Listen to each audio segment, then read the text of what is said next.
Hello and a very good evening to each one of you. For people who don't know me, attending Tech Tuesday for the first time, I'm Savar Ghosh, the founder of Tech Tuesday UK. Today we are completing the 27th episode of Tech Tuesdays UK since the time we launched it in January 2023, which also happens to be the 13th episode of Season 2. My warm welcome to the esteemed panel members for this evening and to all the guests present here. Before I start, some essential notes on the housekeeping. The toilets are right up there on the left. You don't need to take any stairs. In case of emergency, straight away, just go up, take the stairs and go up. Mobile phones at all times should be kept on silent mode. At the very beginning, let me take the opportunity of extending a thanks to our hosting partners, that's Greenwoods Legal LLP. A big round of applause for them as well. They have been hosting us since February this year. It's a great partnership we had. For some of you who are attending Tech Tuesday UK for the first time today, this knowledge platform stems from the very idea of building a community that ideates, nurtures, and then fosters a free-flow discussion of disruptive technologies which have the potential to impact 1 billion lives. Tech Tuesday UK is a monthly event which takes place on the first Tuesdays of every month, where we spend a little more than 90 minutes having conversations around technology.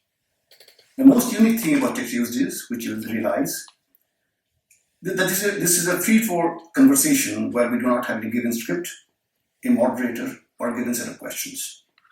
We believe in the power of good words, and therefore I earnestly request each one of you to spread the good word around during the event as well as after the event. Our X or Twitter handle is @TechTuesdayUK. And on LinkedIn, we've close to about 1,000 followers. Please follow us at Tech Tuesday UK. If you would like to catch up on this particular episode or the previous episode of Tech Tuesday, please visit us on our YouTube channel, which is close to about 30,000 subscribers, which is again at Tech Tuesday UK. As a part of our tradition, after the session ends, we will invite some of you to share your thoughts, views on this particular episode. Your comments are highly appreciated. And for your records, all the video bites will be shared across all our digital touchpoints. Our team of volunteers will be getting in touch. Now, if you've been following Tech Tuesday UK, you will know that every episode of Tech Tuesday is based on a particular technology theme. Today's episode is Beyond 5G. Before I invite the panel members, I must share a bit of anecdotal thing. One of our panel members is Richard Cockle, who's the head of GSMA Innovation Factory. When I sort of invited Richard and said, hey, look, the topic is Beyond 5G, his first question was, have we really implemented 5G as yet? I don't know. I don't have an answer. But to discuss more on this, let me take the pleasure of inviting both our panel members. We have Parminder Skandu from BBC.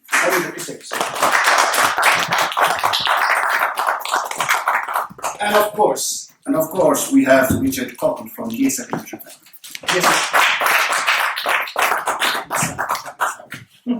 Right, Richard and Parminder, the floor is all yours. I take a back seat.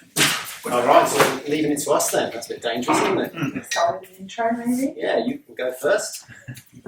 Hi, everybody. I'm Mahindra, and I actually work for UC Research and Development, which, if you're unaware, is the innovation area of the BBC, and we work across various projects.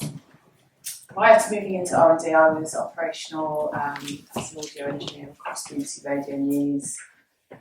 Really long time, I'm going to tell you because it might give my age away. But yeah, so my kind of experience and journey with 5G started in 2020 when colleagues who were involved in 3GPP, so standards definitions, groups like 5G's Media Action Group, and the European Broadcast Union EBR. Try not to use too many acronyms because I think that's one of the problems that we have in our adjacent industries is that sometimes there's a misunderstanding of what those acronyms might mean.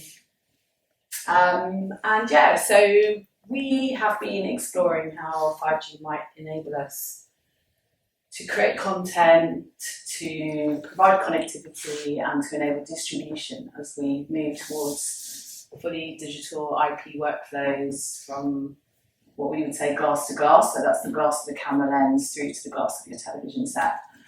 And over the past 4 years, we've worked very closely with the IBC Accelerator projects, where we've run some incubators working with other industry partners from vendors, hardware manufacturers, other broadcasters and other innovators to see how far we could push the technology in order to enable the outcomes that we're looking for. And we've been pretty successful.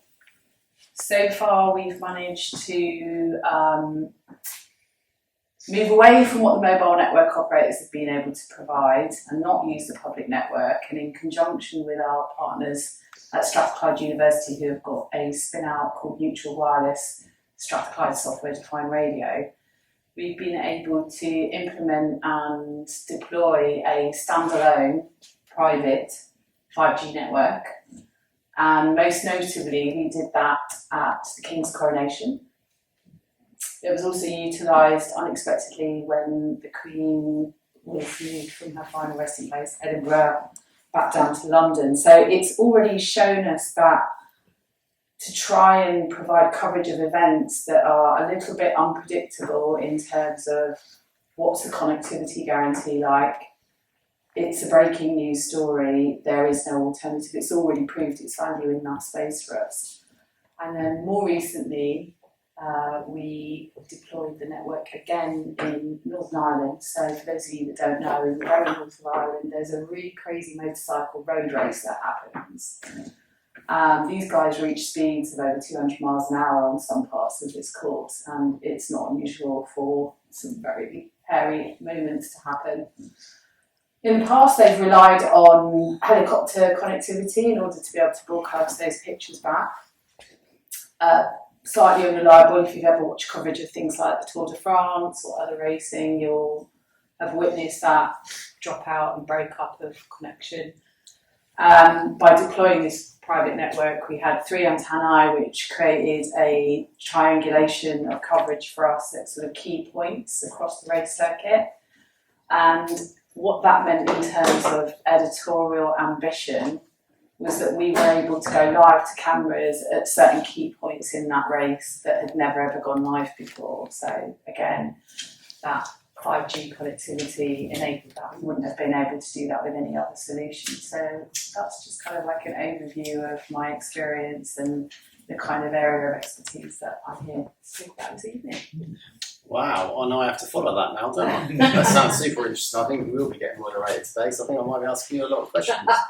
So my name's Richard Cockle, I'm from the GSMA. So those of you who don't know who the GSMA are, GSMA was created around 1992. We were created because there was something called the GSM MOU signed, that where a number of countries across Europe decided to build what was back then 2G networks.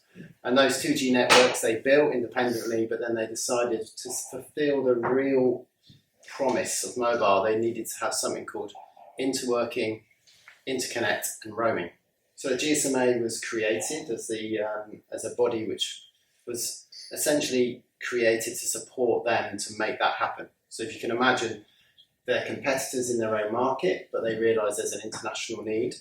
How do you get all of those competing people to actually work together and create a homogeneous network, which is effectively a federation of federated networks? So the GSMA was created to do that, and then we built the commercial framework to enable them to work together. And then we also enabled the business practices, which enabled the implementation of the standards to make roaming happen. So that was where we came from. And then over time, we've obviously continued to represent the industry in broadening topics around the future of the industry, going into things like the regulations, the policy, and making sure we represent the industry as a whole.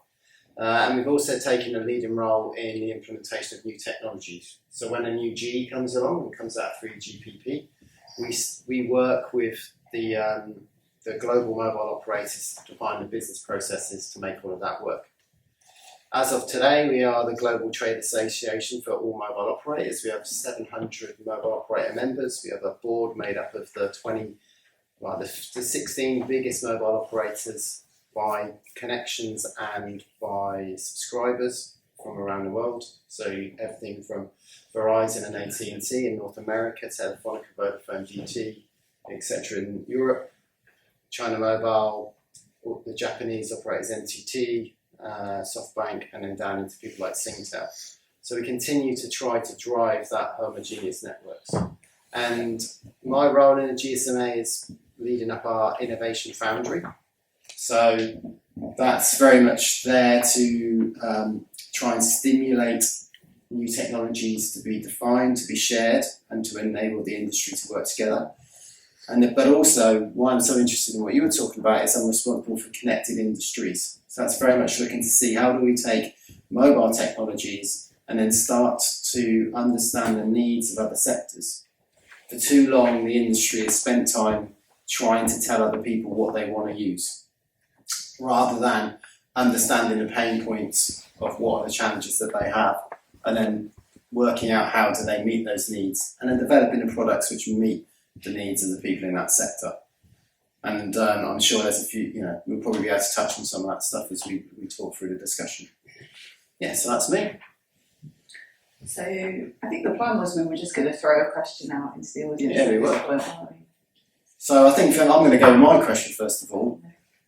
We're talking about beyond 5G, but do we actually think we've done 5G? Because for me, the promise is not being met. I'm so pleased to see heads shaking because I know what we think in the media organisations. Yeah. Any thoughts while you're out there? So let's try and get the engagement going straight away. Go, sir. See, I'm not from telecom, so from an outsider, when I travel around, so there is a very not a consistent experience I see. And my phone says sometimes, even goes to 2G-ish if I'm in a remote part of the world. Not so remote, but remote telecom wise. The experience varies, and some countries are, in theory, are talking about 6G, whereas on the ground it's not there. The ground is with. So, given that you are representing a group of telecom companies, so this consistency or uniform coverage. I mean, we have coverage on the Mount Everest, but not at the. There are some pockets of Baker Street Station does not have enough. So.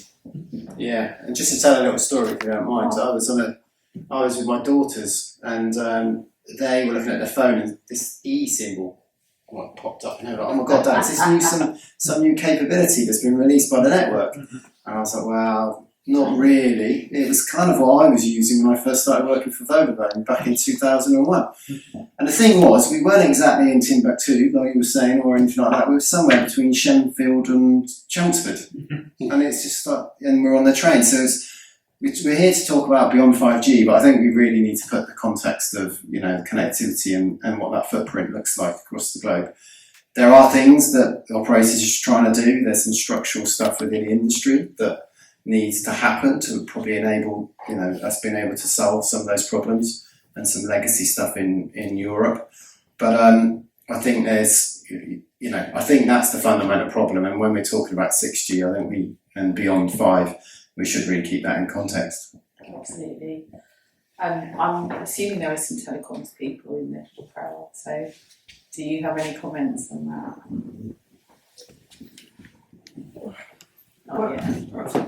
I think a few years ago, right now what we're saying is about 5G. It makes it sound, or the context in which we're saying makes it sound like 4G, a little faster version of 4G.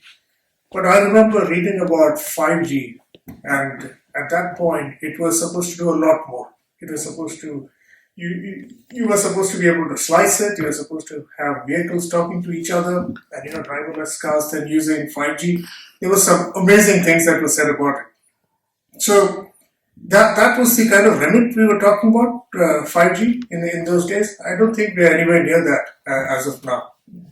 I think when we're talking about the UK, I would absolutely agree with that. I think that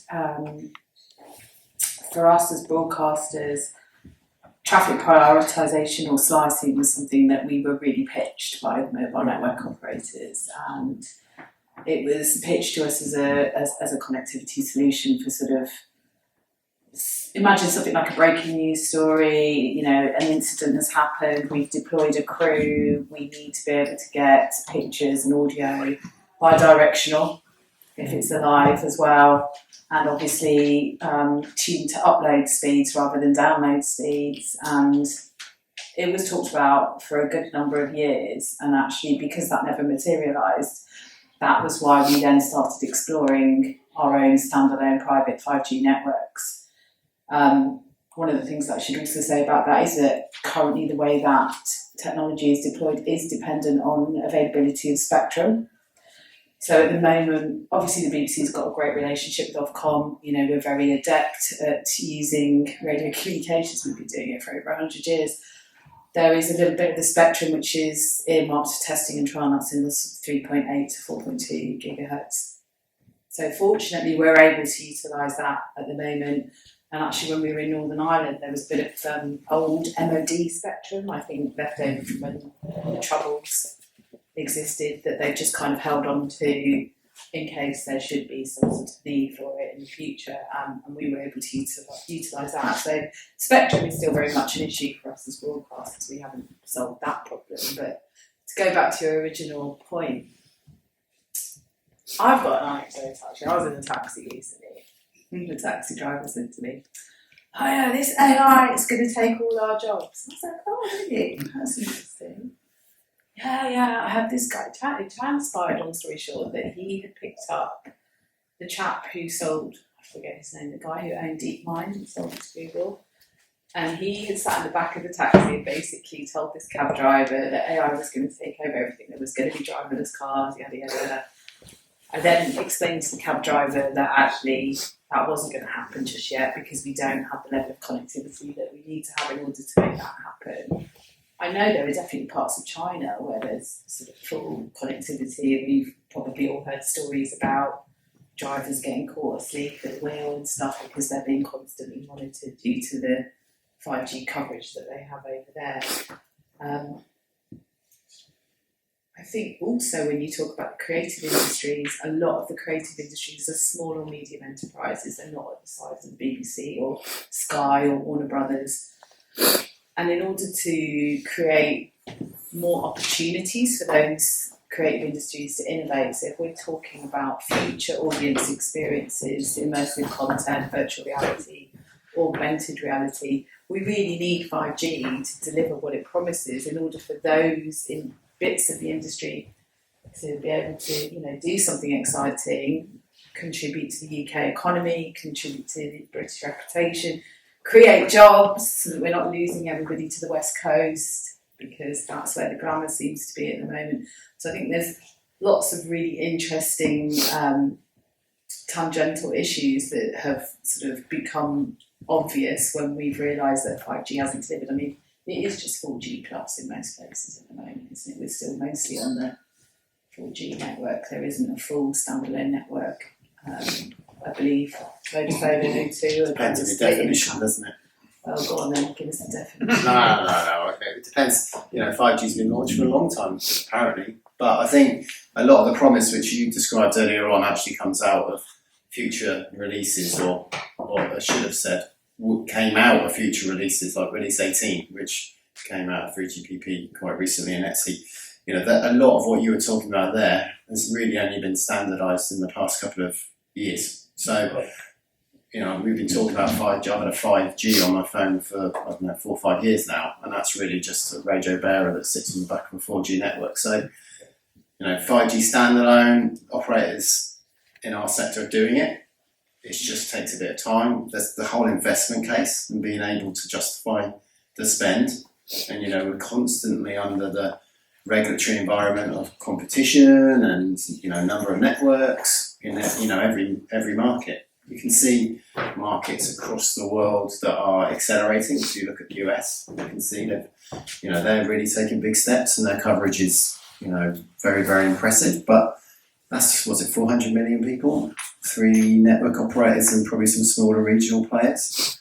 What are we in Europe? I think I think it's about 55, 60 different mobile operators across the European footprint, which is effectively the same number of subscribers. So it kind of makes it really tough to the investment case. I was going to. Thank you. Oh, I've got a question just behind. I'm happy to play devil's advocate on this, and that I would argue. So when I'm of the age when, you know, Facebook first coming along, and I'm from 3G, I remember that being light years ahead of what I could imagine back in the day. But to play devil's advocate, I would also argue that 5G is a lot more reliable on the tube, for example, rather than Wi-Fi. Wi-Fi. If you can get on the Wi-Fi in the tube, I think good luck to you. It's never going to happen. And I even think it's better on the tube than getting high-speed trains around the country, for example. So I think 5G is certainly an improvement than what I was used to on 4G. But I don't know if this is me jumping ahead at all. Maybe this is something that you might talk about in the future, or later on. But I'm a commercial property lawyer, and I was wondering if you guys have a view on what seems to be the constant battle between telecoms operators and landowners who, once they've got kit on their site, good luck trying to get rid of it, and whether the needs for connectivity around the UK outweighs an individual's rights to get rid of telecoms equipment from their land. Cool, that's a question. I'm not sure I'm qualified to answer that, if I'm perfectly honest, because obviously every situation is different. You don't really understand what the nuances of whatever arguments there are. But these are the kind of challenges you've got to think about. You've got to think about 2G networks still being switched on. That's ridiculous, but there are regulatory reasons why it needs to be kept on, and that's kept on across the whole of the European footprint. So there are stuff that could happen to maybe ease some of those challenges, but at the end of the day, I'm not sure I can answer the question that you posed. So I'm going to express a personal opinion here, not representing the BBC. I think that connectivity is at the heart of equality in terms of opportunity for people, right? The society that we live in at the moment. We saw that through the pandemic, those children that came from lower socioeconomic backgrounds that didn't have decent connectivity, that couldn't homeschool. So, there's a juggle there, isn't there? I mean, the BBC was involved in a scheme to roll out 5G on the islands of Orkney to provide connectivity for that remote community there. So I think there's a lot of value in those kinds of projects to make people feel that they are part of society, to give them equal opportunities to access whatever might be out there. So as far as the legal element goes, as Richard said, I don't think I'm really qualified to make a judgment about that. It's a really tricky one. I think we're talking a lot about 5G, and we're talking about, I'm making my case for why there needs to be a better environment for us to be able to deploy radio technologies to make the realities happen. But I know from your perspective, public 5G hasn't met the grade, but that's based on a number of promises like the uplink improvements and those types of things. So, what's your view on, do you think public networks could ever get that? Well, we haven't seen it yet, and we're already sort of, motoring towards the standardisation starting on 6G. Contestation and congestion is the main issue for us when we're fully reliant on mobile network operators to provide that connectivity for us. If you think about a crowd that was there for the King's coronation, there's no way we would have got the kinds of bandwidth and upload speeds that we needed in order to be able to do what we did. So, as broadcasters, we're really adept at using bonded cellular already. We've done that with 4G, we've done it with manufacturers like LiveView, Hivision, Mobile Viewpoint, Vipronet. So we really understand what it is we want. There was almost an element at the beginning of this journey for us that we felt that the MNOs hadn't really considered us as like a vertical that would make a lot of use. They thought about the medical applications, factory campuses, all of that kind of disaster recovery, and it kind of felt like we were invited to the table a little bit late in the conversation. The fact that slicing or prioritisation still hasn't really happened. The only experience I have of that is when we did one of the IBC accelerators where Vodafone Ziggo was able to give us a bit of traffic prioritisation for one stage of the uplink on that project. I kind of lost my train of thought. But while you think about it, you know, we were having a chat beforehand, and you did actually said something that was quite striking to me about the only successful Gs are the even Gs. And I thought that's really, I've been thinking about that ever since you said it. And I thought that was actually some logic to what you're saying. You know, will 6G be successful?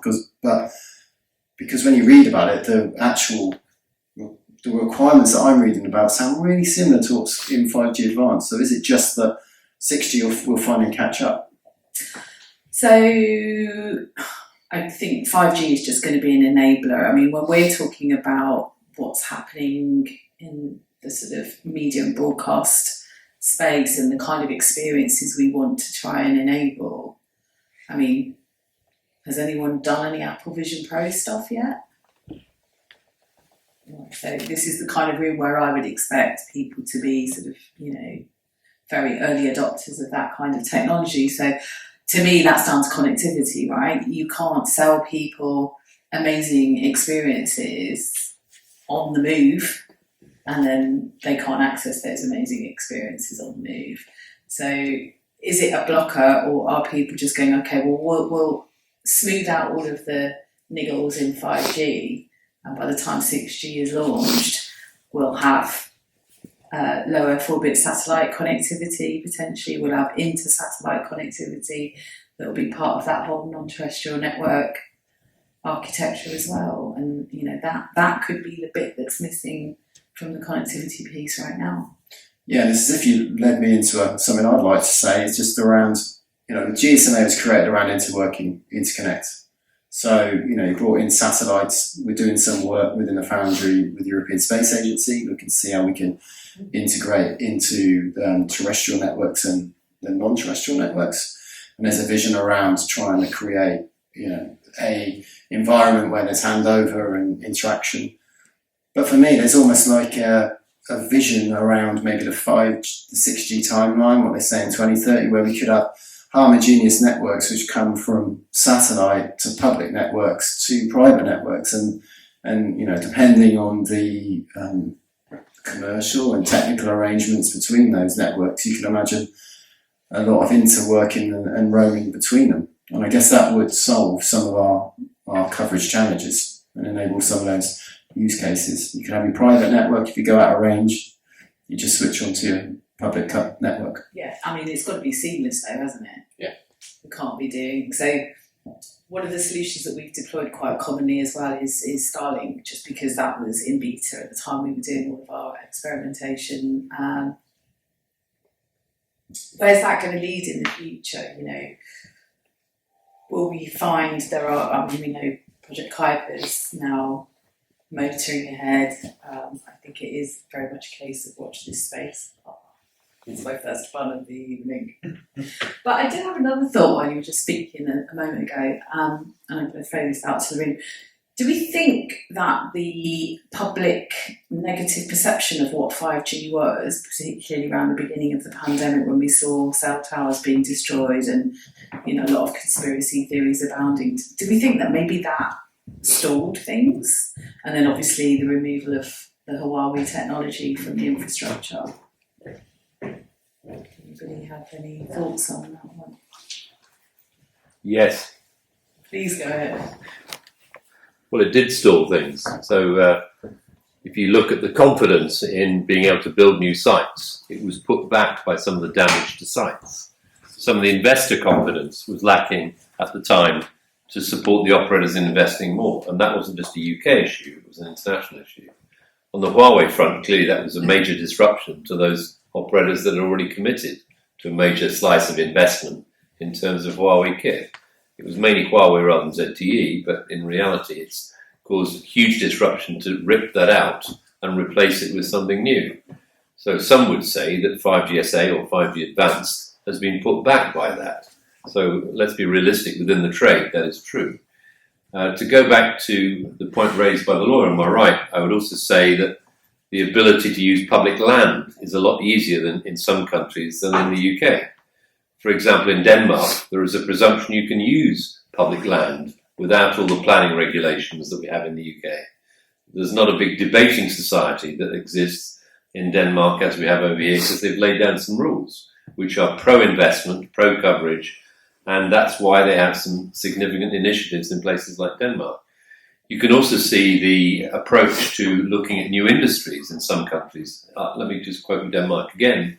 They've taken a green city approach in Copenhagen, and that's generated huge amounts of industry interest in the green industries in Denmark, particularly for export, not just for their own purposes. But they couldn't have done that without the connectivity, the incubators, the accelerators that exist over there. Europe is also a lot lower than North America and some parts of Northeast Asia. So actually we've, with competition, generated low prices, which are great for the consumers, but perhaps not so good for the investors. So I'm afraid we have to look at the economics of this issue as well to put this into context. Is 5G late? Yes, it is. It is late because of those reasons I've just given you. But there is still an appetite to improve and to move into further investment, further coverage and so on. The London Underground is a great example where we've seen innovation with neutral host networks. And that's been seen more in the UK than in many other countries. The ability to share networks, the UK is very advanced in that area. And I think we'll see a lot more of that going forward. So the problem's not fully solved, but there are lots of reasons in context to be taken into account. Do you think we're moving away from some of those problems that we've just discussed? Do you think we're getting to a point where the PR message, if you like, is improving, and the fact that people have had it on their phones, whether it's true 5G or 4G plus, and have that time to experience it and note the benefits to their enhanced daily lives? Because I feel like I'm hearing far less negative rhetoric. I think it's true, but I think your example was about attacking a site. Whenever new sites have gone up, they've had some resistance, not invented here, not in my back garden, that sort of thing. The sharing approach has reduced the need for a number of sites. However, the planning regulations sometimes take 2 years to get a new site. So we have to be realistic. If you can't build your 5G on the 4G sites, what are you going to do? You have to bid for new sites. The perception also about alleged health effects, that's certainly gone away. 20 years ago, I gave evidence to the Westminster Parliament, and that led to a major report. We were on the front page of every national newspaper. That perception's gone away. That was pre-5G, of course. However, the investment planning is well underway to improve the situation from where we are today. It may not all be perfect today, but it's getting better. Can I ask? Actually, you have brought a big, important point here. Is basically the example of Huawei, given that it was a Chinese firm and there was a security concern around it. And equally important, what we have seen from America, USA, they kind of take advantage of their dominance in the markets, economy or anywhere. So do you, actually the panel and you, do you think that having multiple players in the technology domain or allowing multiple players, giving a level field should enable beyond 5G better? What do you guys think of? Well, I think there's an economies of scale issue here, which is global. We can't ignore that. And there aren't many players to choose from that are both secure, on target with the standards, ready to deliver and able to support it. We've seen some companies come and go over the years, and there has been a lot of consolidation. There aren't many lead American players in that camp. We talk about base stations, there's basically 5 vendors in that area. But if we talk about cloud, clearly the Americans have a leadership position in cloud. If we talk about satellite, they have a leadership position in satellite. So I think the dominance can be overstated, but we need to look at the economies of scale globally. The big markets of China, India, are helping to define what costs should be. The big markets will always do that. But the US market is richer in terms of its revenue per customer, not necessarily richer in terms of supply chain. Yes, just want to add something in there as well, especially for 5G, which is probably a bit invisible right now in the public space. That actually ties on to what you were saying, right? And again, it's that odd number, even number G. I think that's really there is no logic to it, but probably that's a reality because the odd number is always, the POC for the even number, right? 1G, we never called it 1G. It was not even GSM, it was MPS. But then very few users used it, and 2G picked up. Then 3G again, I remember we had very similar discussion on, is 3G coverage, etc. There were apps coming up, iPhone came up, but then 4G happened, then everyone forgot about all those things, right? In 5G, there are certain things which are done, but they are invisible, but they are really more kind of set up, and POC is the core network is software defined, right? That will probably break, or not probably, it has broken the monopoly of just few handful of vendors. And there are so many, even the startup ecosystem has started to produce, not the entire core network, but some particular functions within the network, because it's all software, right? And that should reduce the cost in the overall supply chain. Have you seen this benefit in 5G? Not yet, because of 5G deployment, right? They have created it, but who will buy it until you deploy it, right? Hopefully in 6G, where all these, let's say, setup work that's been done in 5G, which is software-based or the service-based architecture, as we call it. Hopefully we will see it in 6G. And also, I think in 5G, so hopefully it should really enable more players to come in, and which is good for society, good for the telcos as well. For example, in India, Jio has built every single component of the stack themselves. Previously, no one could have even thought of it. You will have to think of a handful of those suppliers. Now, it is possible, at least. It's been shown. The other important thing I think we need to see is on the success of 5G, we shouldn't probably relate it to just the consumer services, because I don't think 5G is just for that, right? So looking into those, let's say B2B use case, and you talked about the slicing, I think those are the things they will probably give back some investment back into the operators, and the open gateway, the QoD APIs, etc. I think they will enable it. We're just at the start of it. At the same time, starting to talk about 6G, will it help? Not really sure. But I don't think with the current usage of 5G, even in the B2B space, that will probably not give back the investment back to the operators or the overall ecosystem.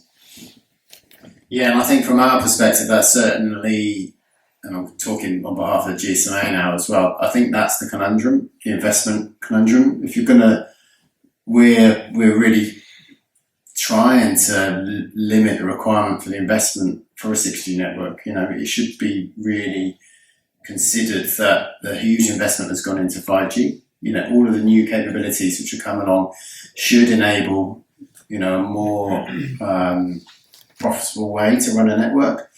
However, it's not emerged yet, and I think we've really got to support the realisation of the revenues. And you're right, 5G is not a B2C play whatsoever. It's it was always positioned as a B2B play.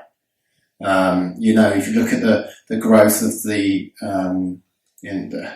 mobile's contribution towards global GDP over the next 5 years will be in the region of $1 trillion. So that means that there's going to be more activity, more opportunity for the connectivity providers, the CSPs, mobile operators, whatever you want to call them, to develop new business models. But it's about them being ready and able to be able to create those models. We saw with the introduction of 3G, effectively, the over-the-top players came in and took away the opportunity that 3G brought for mobile operators. And they're just left being a connectivity provider. Whereas now we have an opportunity to reposition that. And the thing is, most mobile operators are local national entities, and they're nationally regulated, so they can play a more prominent role in a number of the national services which are being offered. So yeah, I think enterprise is a huge opportunity, and it's about making it right.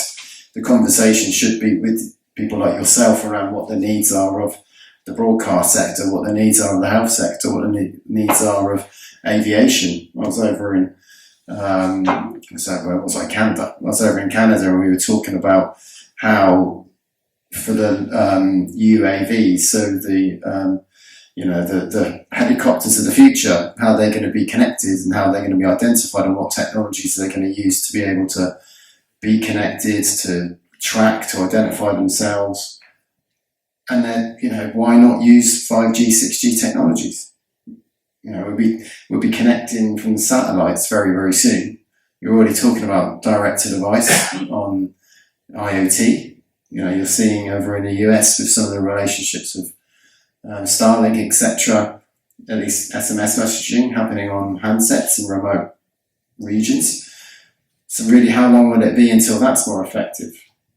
And we're getting over the technical challenges there. So, yeah, I think this is the time. It's a really unique time in terms of connectivity. We're seeing a lot of, we're seeing capabilities from 5G and 5G Advanced becoming reality, connectivity and footprint expansion. We're seeing more needs coming out of the different sectors, but it's about really knowing the problem points that you're fixing. And I think, that's where we as a GSMA need to play a role, getting understanding your needs more. We've had a history of doing it in other sectors. We've done it here in the UK with UK finance and some of the stuff that we've done along with identity, which some of the audience will be well aware of. But it's understanding if you can find a mutual need for what problem you need fixing, and then that makes a product which I can develop and build to offer to you, then it's a win-win. Yeah, I think from 2020 until this point, direct conversations with mobile operators only started happening, from my perspective, on a personal level, about a year and a half ago. And it was almost as if those operators didn't have somebody who was first in the needs of the media and broadcast industries to be able to understand what it was that we were trying to do or would like to do with the promises of 5G. Yeah, exactly it, isn't it? And again, the industry spent too long trying to sell to other people what they want rather than certainly we talked about it as being just like a massive marketing ploy to sell handsets at the beginning.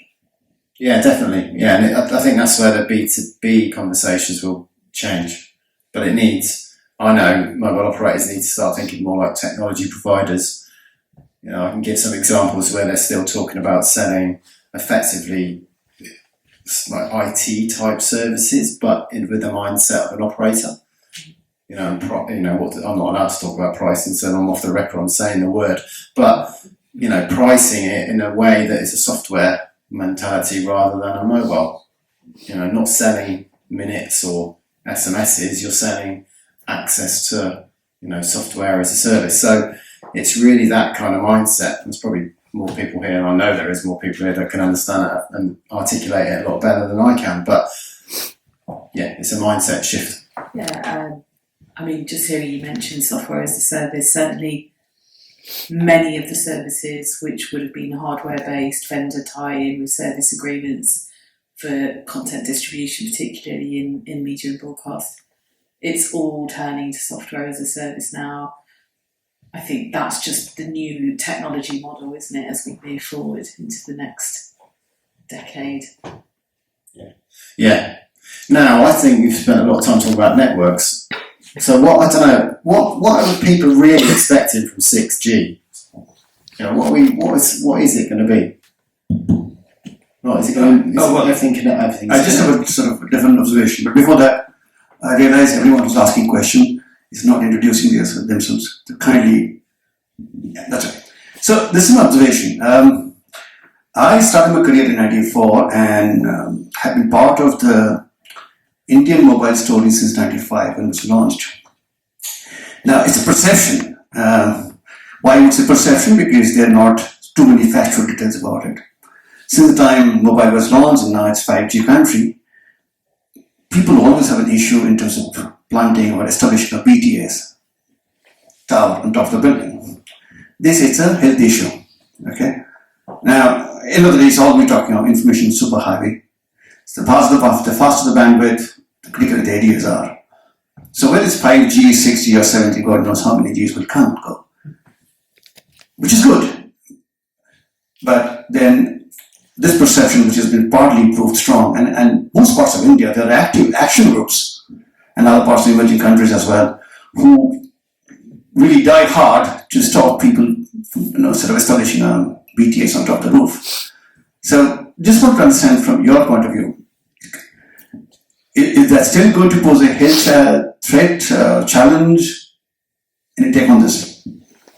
You say health, I didn't quite catch the question. My question is, putting a BTS on the rooftop is treated as a health hazard. Not just in India, in most parts of emerging countries, which has come up and got into mobile telephony in the last 20 years. Well, I think Mike may have mentioned it earlier on. I think those things are starting to disappear. I think there's proof out there that suggests that it's not. So I think it's a perception thing. I think, that you sit in a world where you sit with a Wi-Fi router right next to you. Which is right, but in a market which has got close to about 900 million subscribers, where operators, some of the biggest names of the world, are fighting tooth and nail to get the market share in a country like India, why has not been an active study to vindicate or prove this perception as wrong? Sorry, I just want to answer that. There are studies being sorry, you want me to? I'm Gautam Hazare, I'm the CTO for Sekura ID, ex-GSMA as well. So there are studies being done. There is a WHO study that's published as well. So let's just talk about the facts. And I think the perception has changed again thanks to social media, right? There is one particular chart that I have seen went viral, and that chart came from WHO, right? And it's very simplistic. The reality is, let's say even for 5G, right? In UK, it's sub 6 gigahertz are used here, right? Even if we use the highest band in 5G, which is millimeter wave, right? Still, in the electromagnetic spectrum, it is way below the what is known as the ionizing part, right? So after the 5G spectrum, even the visible light is closer to the ionizing spectrum than that. So that's a reality, that's a fact, right? Now about perception, I have seen this chart being floating around in multiple WhatsApp groups and Telegram groups. I don't know if that has helped or not, but I think there is some impact at least. Oh, maybe this is not, that harmful for health. Now I'll make a clip of this and put it across. Thank you. I mean, I would be interested to understand what the tipping point is. So when people receive the benefit of 5G and beyond, will that benefit outweigh any hesitations that they may have? I mean, only time will tell, right? I think certainly in British society, people want those experiences. They want to be early adopters of technology, to be able to say they've got the latest gadget and that they're experiencing the latest things. I think that if you can engage with people's passions and use the technology to enable those passions and interests, that can only be good PR in the long run. When you talk about how football stadiums are looking into how they can enhance fan experiences when they go into the stadium to watch their team on a weekly basis, I think all of these things combined will enable that tipping point to happen where those fears will be allayed and the perceived benefits will far outweigh any, I'm not sure if this is a little bit dangerous to my health. Yeah, no, I think they will. Because I think the question I was going to put, if I was worried about a base station above my head, what would happen if they turned it off and then I couldn't use my phone? I think I don't know what everybody else thinks, I know what my kids would tell me. It's probably a generational answer to that question, isn't it? Yeah, I think there's a bit of... I'd be quite happy if I was disconnected for a little bit. so would I, between 9 and 5 if you want.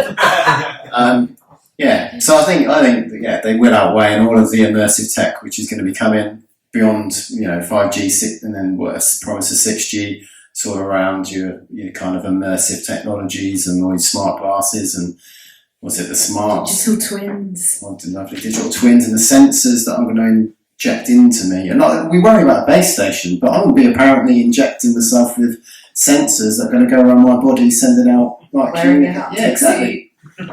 I actually watched a thing about 6G. I think it was an Ericsson showcase, and my mind was absolutely blown because I think it was quite soon after I'd moved into research and development. So I was just trying to consume as much as possible to understand the direction of travel. I literally had to shut my laptop and put my head in my hands because when they were talking about digital twins and being able to plan a dinner party where all of your friends teleported into a beach in Bali and you could plan your menu and taste all of the ingredients before you cooked your menu, I was just like, mind blown. Well, yeah, and then you got is it Elon Musk putting chips into people's heads and connecting them? I mean, we have to be thankful that there are those people that are willing to take those kinds of risks with their bodies. I mean, that only enables innovation, right? Yeah, definitely. So come on, guys, you must have seen like 6G, what it's going to bring. Anybody seen any wacky use cases that they think are going to come along? One thing that Parminder mentioned, I'm not sure if it will be available in 6G, but teleportation, that sounds phenomenal. Just transfer yourself into little signals, reappear, reassemble somewhere else. What if they model you up on the reassembly? That's what I'd be worried about. No, but the benefits would far outweigh.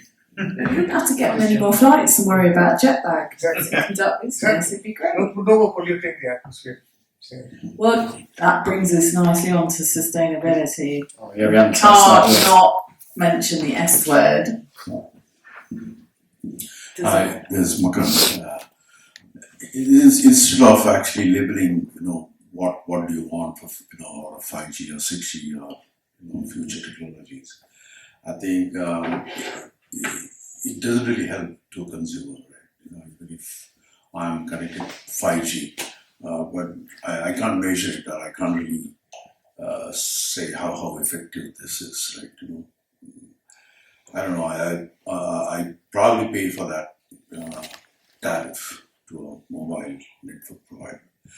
It doesn't really help as long as it's the service that what I'm trying to use the mobile network for is satisfactory. I think that should be the major, rather than standards being thrown out, 6G and 5G and whatnot. So it should be more what probably you will get rather than what you want. Yeah, I think that's a really good point, and I think that's where the industry needs to rethink. We're talking about 6G. Really, it's just a release. It's just a release in 3GPP and Etsy. Release 18 brought a lot of the features on 5G Advanced, which you call 5G, 5.5G. I can remember 2.5G. So maybe, wouldn't it be lovely if we could get away with the fact that there's another G and it's actually just about features that are being released, and then you build services which are dependent on those features. Do you think we need to drop the Gs and just understand that we have connectivity that improves with advances in as new spectrums released and different iterations?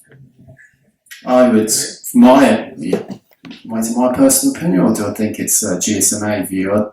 I think we'd be comfortable if there wasn't something called 6G. I think we'd be comfortable to follow the release. You're just releasing another version of the standards which enhances your capability, like when I upgrade my iPhone. But we're kind of stuck with it, aren't we? I don't think we're stuck with it at all. I think it's a question of market demand, and therefore the labels people put on it sometimes have to help deliver market demand. I'm inclined to drop the G for generation because I don't think talking about grandfather, father, son, or grandmother, mother, daughter is the right approach. Now, what other services talk about it in language of generations? They don't. They might have license numbers, release numbers, but they don't always add generational numbers because generations have another context altogether. So I don't mind if it's the 6th release of mobile, but I don't want to call it a generation anymore. It's the G's that drop rather than the numbers. And to me also, it's got to be more services driven rather than generation driven. So if we think about the history of mobile, it's been about coverage, which we need to improve, capacity, which we need to improve, capability, speed, latency, etc. But perhaps content, no longer just voice, but data. How do we bring in more of the content? So I'd orientate towards another release approach, not a generation, which brought in more of those user needs. That's what I would do. But how do you influence the industry to remove that then? Well, I think the GSM Association is in a good position to do that. But I also think some of the vendors that have relied on generation by generation may have to adapt. Some of them are already adapting to managed services approaches as opposed to generational approaches. Some of them are already adapting to a software as a service approach as opposed to shifting boxes, which may be more in line with the generation. So I think, there's room to change the labels. And if it's more market orientated, actually I think everybody will have a better run at it. Yeah, and I think there is a swell of movement around not as inside the industry of not wanting to have to buy another release or another generation of the capability. I think it's obviously the G is a marketer's dream because it enables them to say we're first. But most of the time, then it's not real. There might be one element of it which is 5G, 6G, 7G. So. I think there's a groundswell to suggest that we could easily move away, and I think we need to work with some of our maybe vendors to try and move them away from the push to make 6G the next thing that they sell. That we could easily move away, and I think we need to work with some of our maybe vendors to try and move them away from the push to make 6G the next thing that they sell. I think it's regulators and investors as well. I think the investors are already convinced this generation nonsense is out of date now. They're already moving their money elsewhere if they don't see a future in another G. But the regulators need some help to be convinced that it's no longer generation by generation. And I think the G is always enabled, going back to the investor piece, the G is always meant increasing ARPUs. Well, I think 5G has demonstrated that's not the case. So the investors don't, unless we can transform my ecosystem into one which is generating new revenues from new sources in new ways, there won't be the investment to be able to support the new capabilities being released on the networks. What I probably see is there are two parts to it. One we saw before 5G, something more of B2C. Nandis here.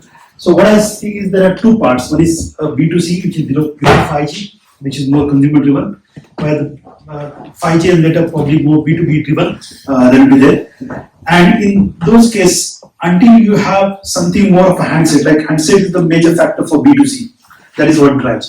So until new thing comes up, there is no benefit for the consumer side that would happen if you try to increase the technology like 6G, 7G.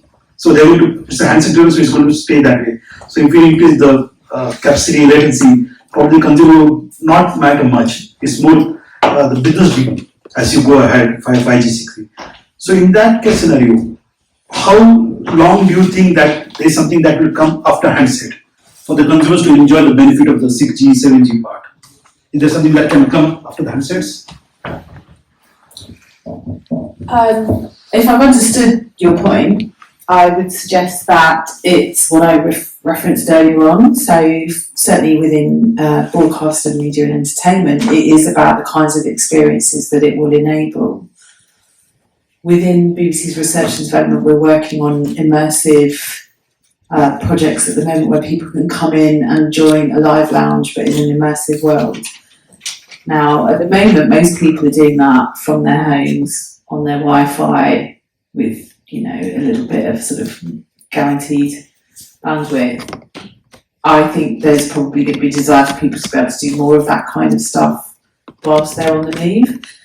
I think if we look at what's going on in society generally, younger people are not living their lives in the way that older generations are. They're a much more transient community. You've got a lot of people working in technology who live a very nomadic lifestyle. So if AI doesn't replace them all, the people that are doing the coding, if they want to be able to live that lifestyle and do clever things and be inspired by the world that surrounds them in order to deliver those things for the audiences, then I think that might be something which fits into your point.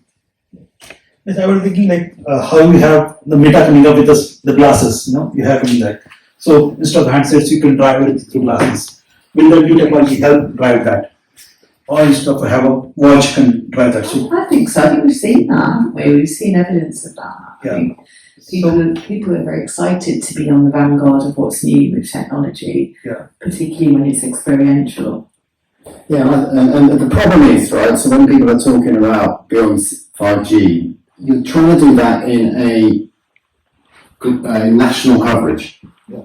And if you expect the same experience everywhere, then it's going to be a real challenge. So if you want the really immersive solutions, and this way comes back to what you were saying about private networks, and we're talking about satellites and that kind of the future of what that connectivity landscape looks like. You will get the kind of experiences, we're hearing the immersive kind of experiences which they're talking about in, the latest white papers about 6G. You will, but you need to be on the right kind of network for you to be able to get it. I think also where 6G might have a role to play is that, we're looking at Wi-Fi, with comparisons with Wi-Fi and Wi-Fi 6 and all those types of things. We're now starting to see the enterprise benefits of the fact that using a mobile connectivity or a 5G or a 6G or something like that, you get a level of enhanced security from an end-to-end perspective with the inbuilt security of the network. I was talking to a doctor yesterday from Singapore, and it's the MSHU in Singapore, the main hospital in Singapore. It's a university hospital. And he was talking about the fact that they've done it's quite really impressive. If you want to research the use case, it's a real fantastic use case for 5G. But they've deployed, it's a 5G hospital, so they've put 5G everywhere. Everything's connected over 5G. They've got an enterprise SIM, which gives them a level of confidence that the SIM card, which is connected to the network, is secure enough to be able to use. This guy's, there's pictures of him actually doing the cabling inside the theatres, and they're using hologram technology while a patient is in the operating theatre, and they're wearing their VR glasses. They're using it to be able to, so they've planned the operation, and they've scanned the body, and they can actually see where the problem is. And he gave some great clinical outcomes from doing that stuff. But then he said, we then realised that if we get some connected devices and then put that same enterprise SIM into it, put it onto a public network, we've still got a level of security end to end because it's connecting back into our private, confidence that they can then start basing clinical decisions on those types of things. And I think that's maybe where you start to see the benefits of kind of 6G and those capabilities, where there's a differential between a Wi-Fi connection and a 6G connection because of things like security, because of those types of features. And I think also for my industry, it's about creativity, it's about technologists. So we're quite nerdy in making content, and we get really excited about new bits of kit. And anything that can enable that creativity and inspire people to push the boundaries of what we're being able to do. So an example, we ran a project on Sony's connected cameras workflows, which actually meant that we were able, using 5G and cloud connectivity, to be able to get news footage back much quicker than we would have done in previous ways. So we live in a society where it's all about information and getting news first, whether it's your favourite celebrity or politician or election result, wherever you are in the world. you want to be able to consume that information. So if it ultimately leads to a society where we're encouraging creativity through that flexibility and versatility and creating a society which is better, this is a bit kind of like, in an ideal world, disinformation is a massive problem, right? And certainly as news media, we're trying really hard to fight that as well. So would having better connectivity and more immediacy of connectivity enable that fight against disinformation as well? You asked earlier about expectations from 6G. My name is Nitin Dahad. I'm editor-in-chief of a US publication called the Times. And I see two different markets. There's a consumer market, there's an enterprise market. And I've been up to Finland, Oulu, and looked at some of the stuff they've been doing in 6G research maybe about 4 or 5 years ago. And I've seen some implementations of private 5G networks in factories. As a consumer,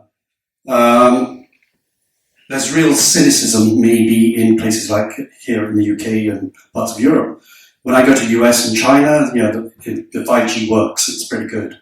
But here it's not really great. I mean, I don't get a 5G experience unless I'm in some place in London, and I don't live in London.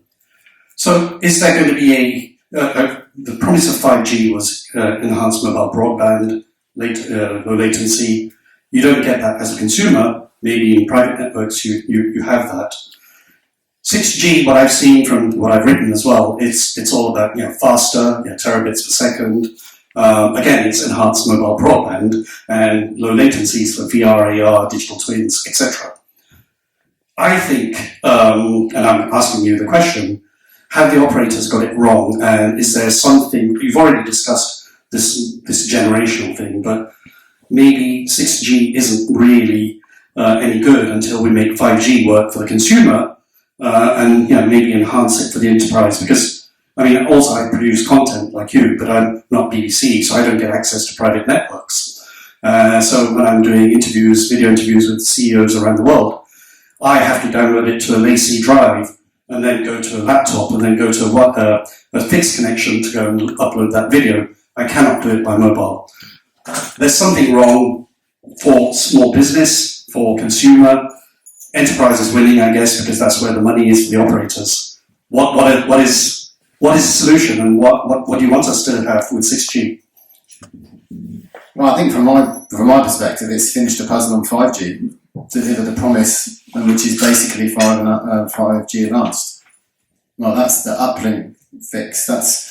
And then a lot of it's around coverage. So I think fixing the problem, making sure the right investment's happening, making sure there's the right regulatory environment to enable it. I think then you'll start to see the benefits of 5G, and then I think that's why I posed the question at the start. You start looking at what 6G brings, and it's probably somewhere in the nuance of the technology work that I don't quite follow, but there's probably some stuff in terms of the way that it prioritization of traffic and all that type of stuff, which is underlying that will be important. But right now, it's not delivering a customer experience as we expected.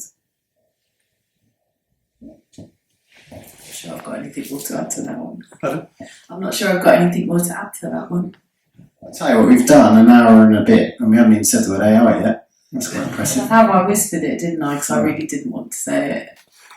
So from your perspective, from a broadcast side of things, what are you expecting to see this AI promise actually deliver? So I actually can't talk about AI as a BBC representative. Could you get quoted? I've probably said a lot of stuff I shouldn't have said today, but I guess I get quoted. I think the one thing that I will say is machine learning versus AI, the two are not interchangeable, and I think that's where a lot of the confusion amounts in conversations around that.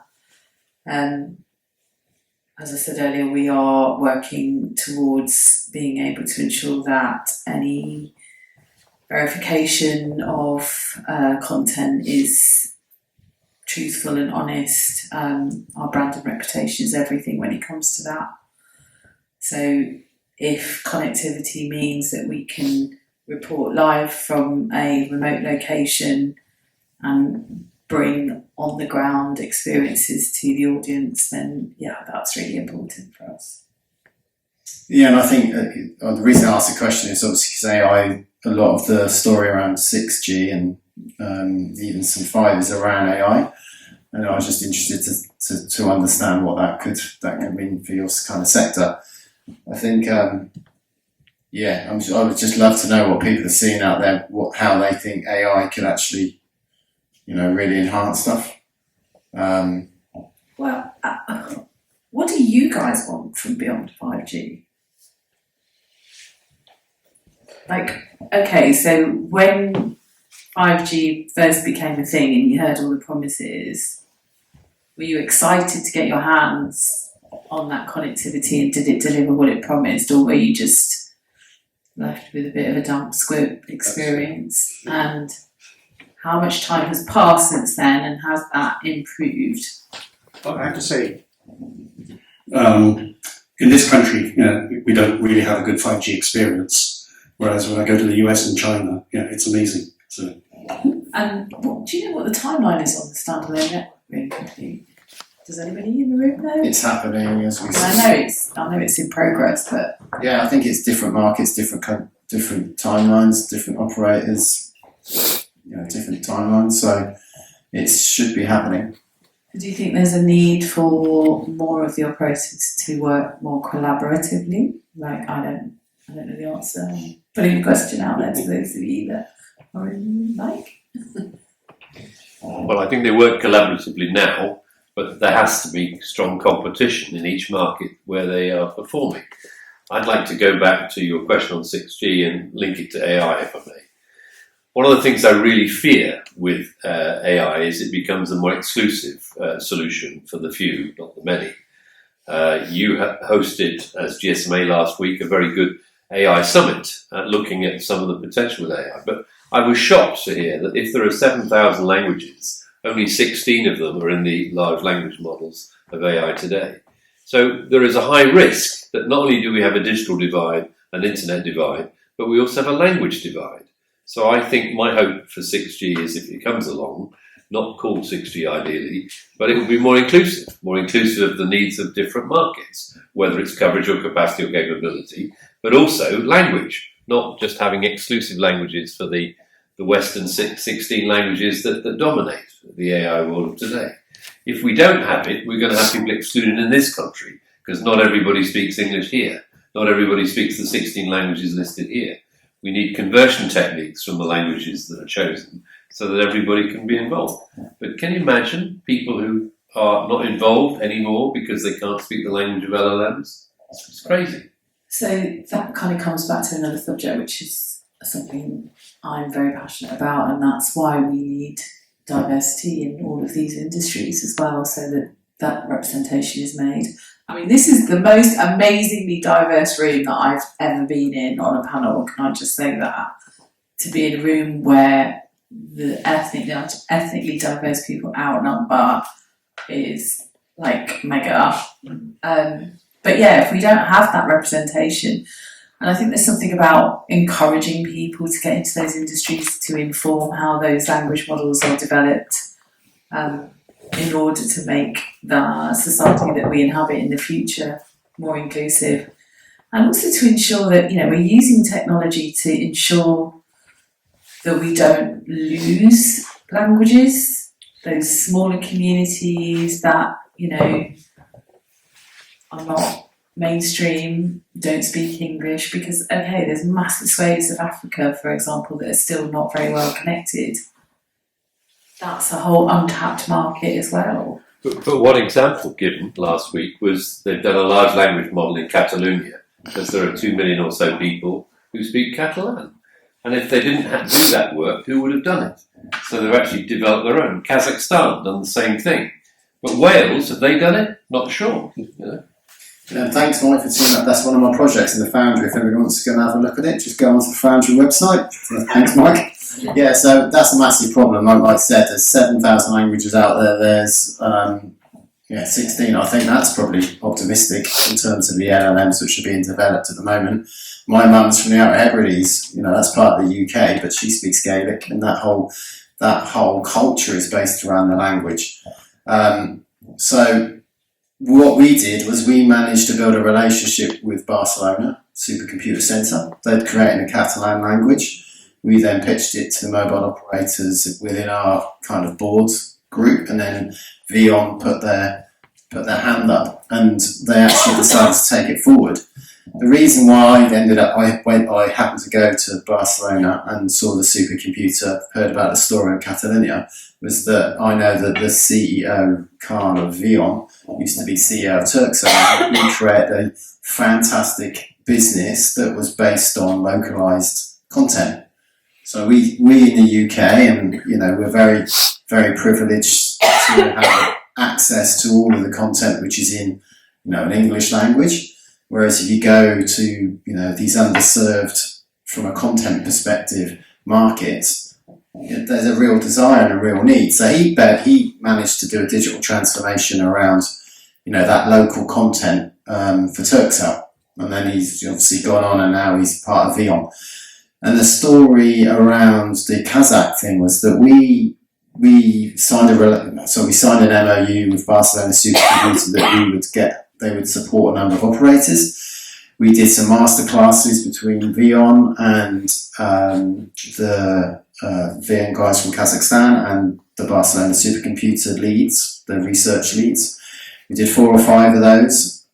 And then the tools and techniques which they picked up about us, by us building that bridge, enabled them to go from a 2 billion parameter model, which they'd spent 2 years generating, to a model which was 70 billion with a 3x improvement in performance in the space of 6 months.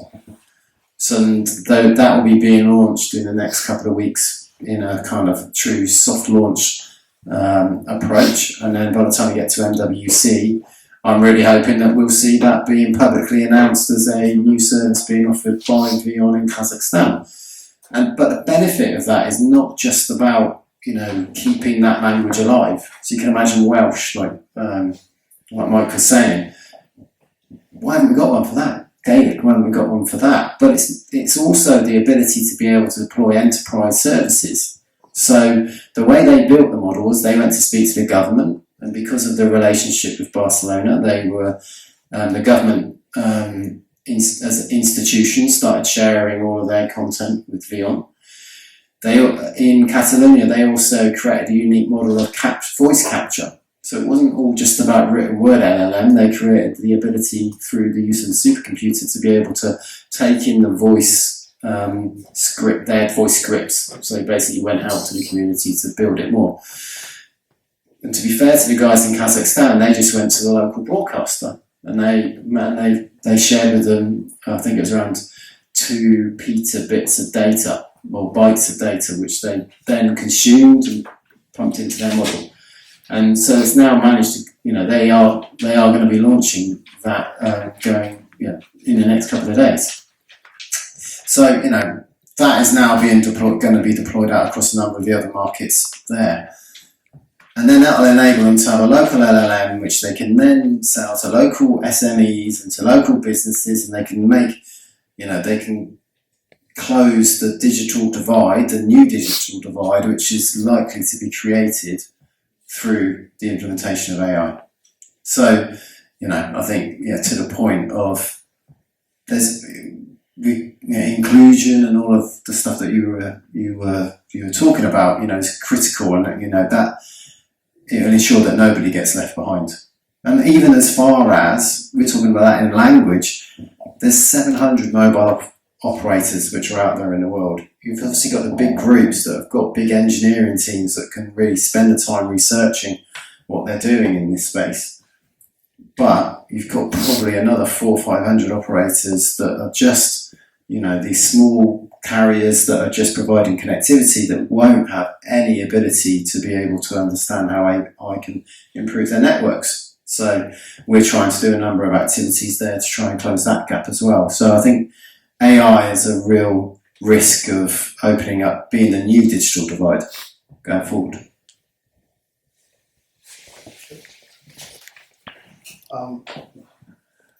First, the language part. So, for example, this part of the world, large language models only trained on English corpus, still okay because that's majority of the people will speak. But countries like India, where 22 official languages as per the constitution, and 784 dialects spoken, right?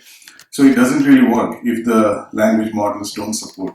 So things are happening there. So as part of the Ministry of MIT, so Electronics and IT, they have created a sub-ministry for language for AI. So it's called Bhashini, Bhasha Interface for in India.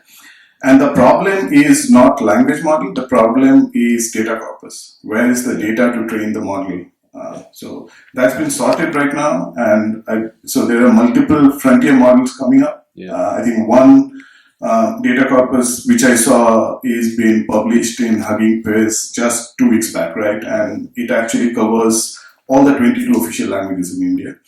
There are many universities who have worked on language models in India, and I know one of those across all the IITs. They have worked on something called, I think it's called Bharat ML or similar, which actually is a language model trained on all the 22 languages. So things are happening. Is it completed? Of course not. There's a lot that needs to happen, and as you rightly stated, it's probably needs to be seen as an inclusion problem, because this is where AI and let's say 5G, 6G needs to be touched upon as well. One of the things that 5G has given is software defined, right? So the components are software, so which creates the environment for using AI in there, right? So for example, for optimized routing, previously it was not possible. You will have to go to those hardware vendors and they can only do it, and you wait for another 18 months for that. But now small startups can actually create machine learning based smart routing, for example, or providing a security in the session management using machine learning model to make it more efficient, or for power consumption, which is based on some machine learning model. I have seen one of the implementation which actually uses honeybees based, how they communicate to reduce the power consumption when you're routing traffic, for example. So all those interesting things, right? So I think 5G using software is enabling AI to be utilized for efficiency for the mobile networks. But I think on the other side as well, I think one of the things that's going to happen, and we have already seen from this year, starting from CES, is one of the things that was never challenged was the form factor of mobile devices, right? Not just mobile devices. For any device that we use, there was always a screen, there was always a keyboard, and then there was some speaker and microphone, right? That has not changed for decades, right? But that's getting challenged with this LLM, because, for example, the AI pin, which was launched in CES this year, and the Rabbit R1, where it can act as, let's say, a mobile device, right? You can even add a SIM in there, but there is no keyboard. The way you interact with it is using voice, right? And then with this AI agents getting more and more popular, you will not be able to do all the processing at the edge on the device. It will need connectivity back to the services, tools, cloud, don't know. But in those cases, low latency or high bandwidth, I don't know, depending on what that is, will be extremely critical. I think 6G will be the test bed for enabling all those agents, personal agents, right? I just give an instruction using voice. I don't need any keyboard or anything. I say, okay, do this. And it needs to figure out, it needs to do this using this cloud service to connect to that.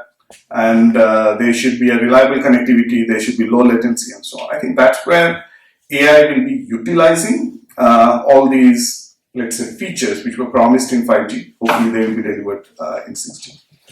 And maybe soon you won't even need to say it, you'll be able to just think it and it'll happen. Exactly. So, there is one thing I don't know. I keep scanning on what patents Apple publishes because that gives you an insight, right? So one of the patents and I published it in Forbes as well, is those AirPods we call it, right? So in the next version, there is a patent being published where they have managed to put electrodes as EEGs in there. So the idea is, so you are listening to a curated Spotify playlist, right? And you don't like it. Right now, what happens? You just double tap, right? So now with that, you just say, oh, I don't like it. So it skips to that. So which means you just think and it happens. But for that as well, you need reliable connectivity. You need low latency because if you think and it happens after an hour. Okay, yeah, what's the point? It's a bit like my video doorbell, which is really laggy. By the time I get to the app on my phone, the delivery driver's gone. What I do think you raise a really interesting point is the devices of the future will just be assistant based. So the days of us having Apple handsets with applications, you remember apps? I've been in the industry that long that I've seen the creation of it, and now we're probably seeing them disappear. And that's going to be the net. That was the transformation of the industry back in 2007. So now we're going to be seeing the next evolution through the form factor, in the next coming years. Hi, I'm Vex. So I just want to point out about the correlation between 6G and AI. Connectivity is one, but it's just not connectivity, it's democratization of large compute to everyone, right? Thank God that it was only 16 languages that they were able to manage. Otherwise, there would not be a chance for other countries to grow in this space. So thank you very much, whoever did this. So thanks for that, for giving other countries a chance to kind of be in this space. And we have been doing deep research. I'm from Microsoft, by the way, and I can speak in AI. The more and more we are getting to scalable production, if you want to support 1 billion, 3 billion, 2 billion kind of audiences to do this, it's very apparent that a single LLM is not going to solve all the jobs anyway, right? So everybody's about, we're going to have this LLM. But if you see digital twin in Siemens manufacturing, they are bringing the entire consortium together to put a domain specialist learning language model. If you look at sports, which is where I kind of belong more into, broadcasting, where you see there are specialized language models developed for that. And it's more about, let's say that we are all individual in this room, if we are all, let's say, language model. If somebody speaks a language that only one person in this room say, and we all hear, we will point to that person, language model. So it will eventually become a mesh of language models where it allows the entire communities to grow together. Because that's how the systems are functioning as well. If you look at the API world where the microservices came in, when mobile phone came in, everybody thought enterprise is going to go and dominate the entire space. A part of that statement is true, but it's the entire consortium and ecosystem that came together to make the entire revolutionization of API first or mobile first. So it's good that we only have right now, LLMs by few languages, because that allows the other communities to come in and participate and become the mesh. So 6G might be one of the challenges, you're right, and might solve some challenges, but the biggest blocker right now is, if you go to OpenAI website, it asks for $2 million for a fine-tuning. If you go to Llama from Facebook, and if you want to do some sort of fine-tuning, you're still looking at between $500,000 to $3 million, depending on how many fine-tunes you want to do, right? That's a huge cost. There are companies coming together which are providing AI infrastructure as a services, but while we are focusing on 6G, I think there is a huge need for small businesses over here to come up with providing that infrastructure to small businesses so they can define their model domains. And I think after that, the mesh of community will kind of sort itself out, like to kind of submit it together. So my point over here is, while we are focusing a lot on 6G and ultra low latency, we need to be equally enthusiastic about the mesh of computing that the entire community is starved of because they are all going to just the big providers right now. I love that perspective. If you're at Microsoft, you can make it happen, surely. I'm leaving Microsoft next month. So, Is there one over there?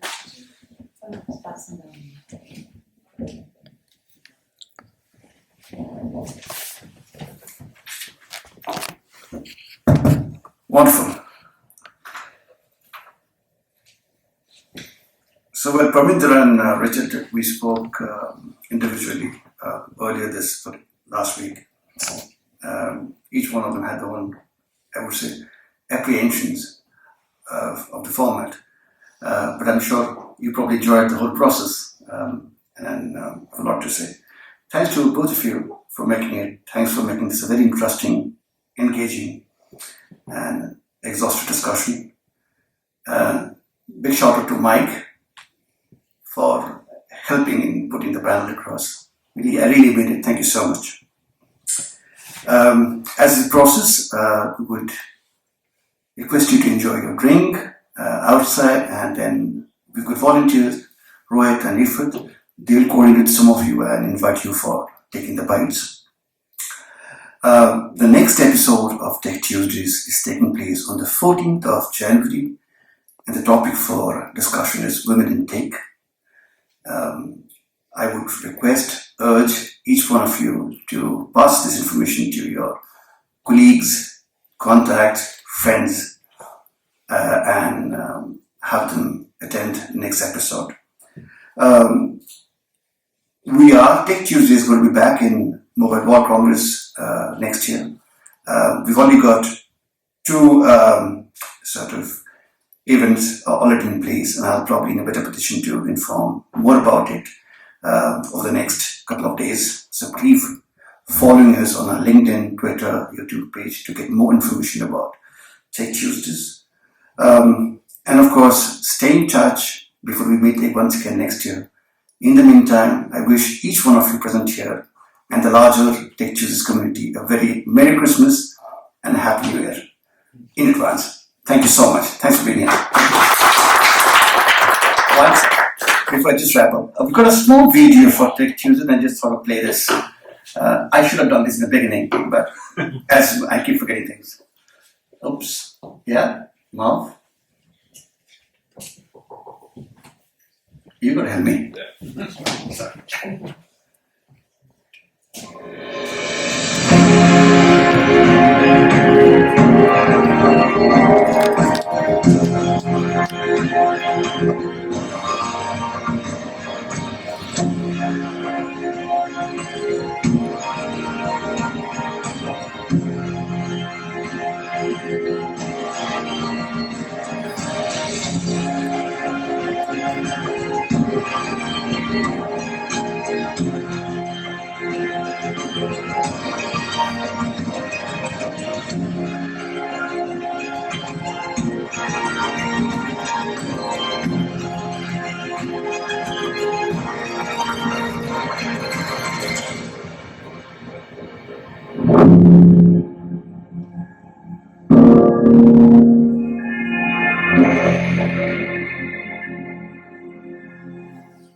Thank you so much. Enjoy the evening.